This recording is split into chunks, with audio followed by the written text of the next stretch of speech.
Sunshine State issuing new rules to better track COVID-19 among certain people deemed high risk. According to these documents obtained by Fox 4 in your corner, just one day after we were first to discover the state wasn't tracking healthcare workers and first responders who tested positive for the virus, Florida's health department now mandating all healthcare providers and facilities must immediately report all COVID-19 cases involving medical workers and public safety employees, including law enforcement and firefighters. It really is astonishing that we haven't asked this question a long time ago. Last week, Martin Peeble, a registered Florida nurse and union representative, spoke out over concerns hospitals were not properly protecting employees working the front lines. Cases involving medical workers with the virus is key data, he says, to stopping its spread. It'd be pretty obvious. How are you going to manage something if you're not tracking it? Head of the state's Nurses Association also supports the new mandates. We definitely need to know the impact on healthcare workers. It speaks directly to the need for personal protective equipment and the importance of having that available to healthcare workers. Florida joins several other states, including Ohio and Minnesota, that are now tracking healthcare workers infected with the virus. While it's too soon to know just how many of the more than 13,000 positive cases reported in the state are healthcare workers, with the virus not expected to peak here for another month, the new rules aim to zero in on populations most vulnerable. That is, if it's not already too late. We need to know exactly what the risk is for healthcare workers, and knowing what the numbers are, even starting today, would be helpful. According to these new requirements, the state will also start tracking people who live or work in long-term care facilities, which includes senior centers and prisons. Katie LeGrone, Fox 4, in your corner.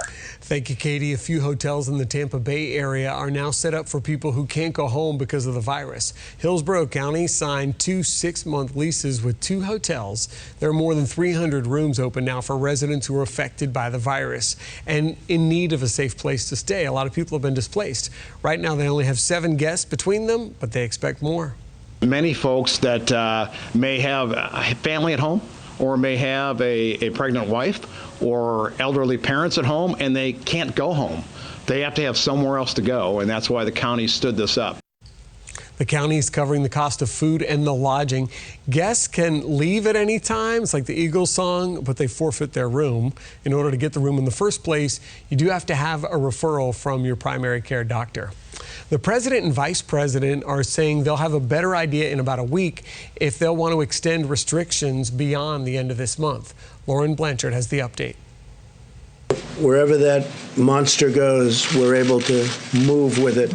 President Trump confident in the federal government's response, despite grim warnings for the coming weeks as the coronavirus spreads. The next week and a half is going to be a big surge, the professionals tell us, and I think we're in good shape. The president's coronavirus task force is recommending people continue to stay home, saying they see signs it is slowing the virus. What we have been doing has been working. Even encouraging people to wait 2 weeks between grocery runs and limiting the number of family members who go to the store.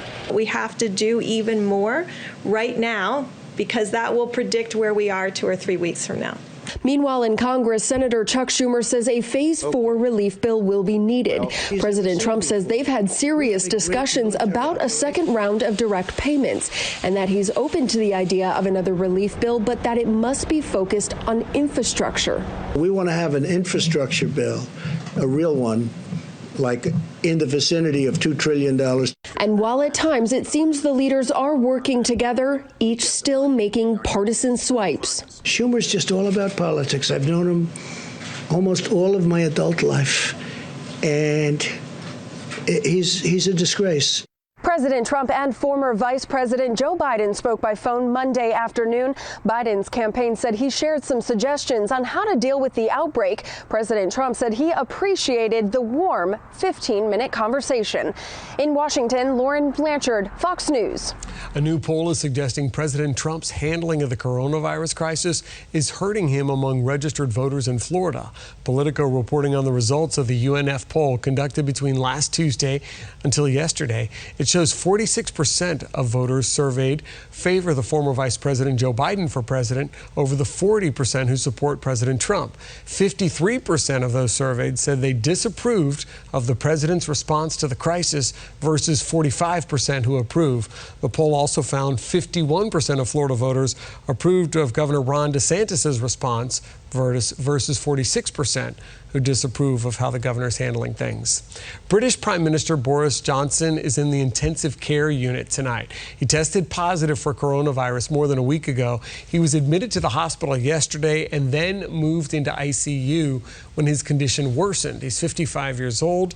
They say it's just a precaution in case he needs to be put on a ventilator, but he's not on one tonight and he is conscious.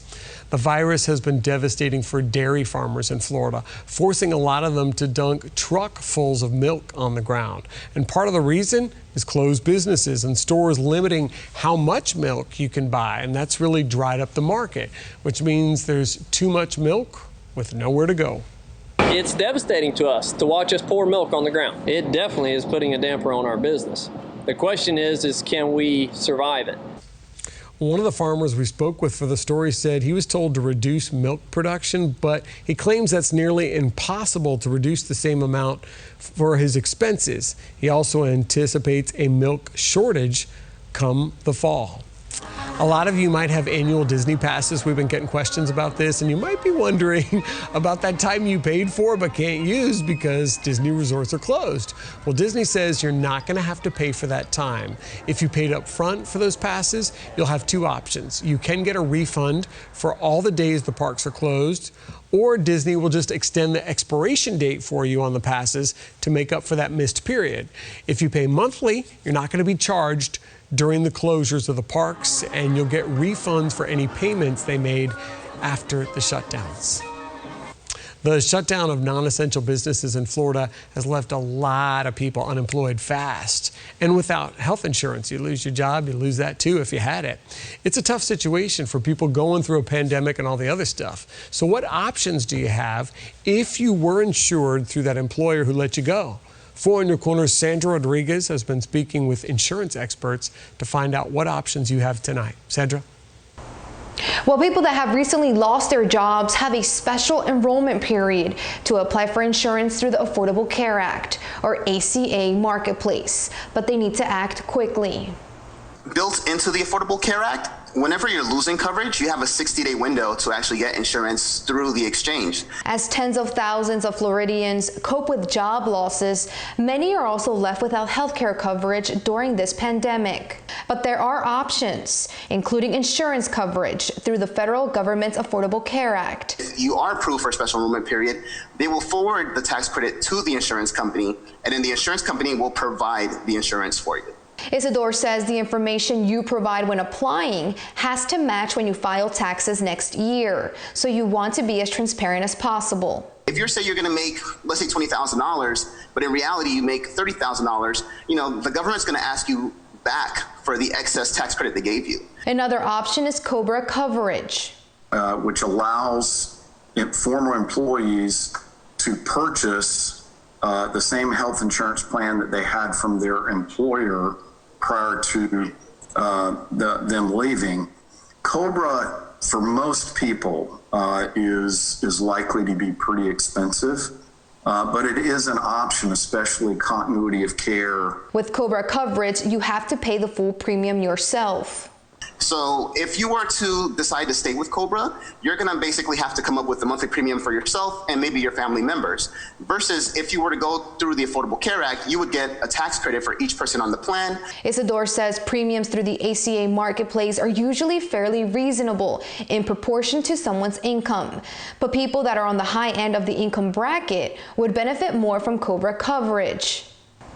Isidore says each case is unique, so he suggests people contact an insurance agent to get the information they need on their particular situation. In Fort Myers, Sandra Rodriguez, Fox 4 in your corner. Thank you, Sandra. So when are those stimulus checks coming? Are they really going to show up? And how much are you really going to get? 4 in your corner is breaking it all down for you tonight. A live look at Pine Island Road in Cape Coral. This is from the camera on top of our studios in the Cape. Not a lot of people out there as people observe that safer at home order. So what's your weather going to do tomorrow? Meteorologist Derek Beasley with your forecast next. For more. All right, we keep hearing the first stimulus check.